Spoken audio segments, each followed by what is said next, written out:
Mencegah stunting sektor kesehatan fokus pada 3 kelompok sasaran. Upaya pencegahan stunting di Aceh, sektor kesehatan fokus pada intervensi spesifik pada 3 kelompok sasaran. Kelompok sasaran itu adalah remaja putri, ibu hamil, dan balita.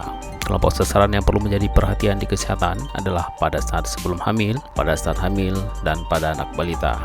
Hal ini sangat penting untuk mencegah anak lahir stunting. Pada saat sebelum hamil, ada kelompok remaja putri. Pada kelompok ini menjadi program prioritas adalah pemberian tablet tambah darah atau TTD dan rutin melakukan screening anemia. Pemberian TTD ini harus diberikan pada semua remaja putri, baik pada tingkat SMP dan SMA di seluruh Aceh selama 52 minggu dalam setahun. Pemberian tablet tambah darah ini diharapkan dapat diberikan secara rutin pada hari yang sama setiap minggunya.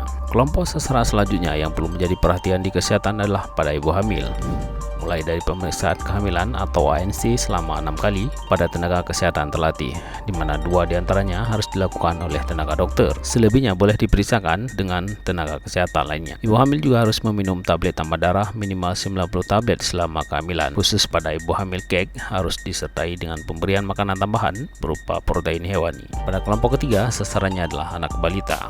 Di kelompok ini, mulai dari pemantauan tumbuh kembang, memastikan bayi mendapatkan ASI eksklusif sejak lahir hingga anak berusia 6 bulan. Kemudian juga pemberian makanan tambahan protein hewani bagi baduta. Tata laksana balita dengan masalah gizi seperti merujuk balita dengan masalah gizi ke puskesmas atau rumah sakit, pemberian makanan tambahan pada balita gizi kurang dan gizi buruk. Hal selanjutnya yang penting untuk mencegah stunting pada balita adalah upaya peningkatan cakupan dan perluasan jenis imunisasi pada balita, baik imunisasi dasar, imunisasi rutin maupun imunisasi tambahan lainnya. Intervensi spesifik yang diberikan pada remaja putri tujuannya agar jangan sampai mereka kekurangan zat besi. Kemudian juga pemberian tablet tambah darah kepada ibu pada saat hamil.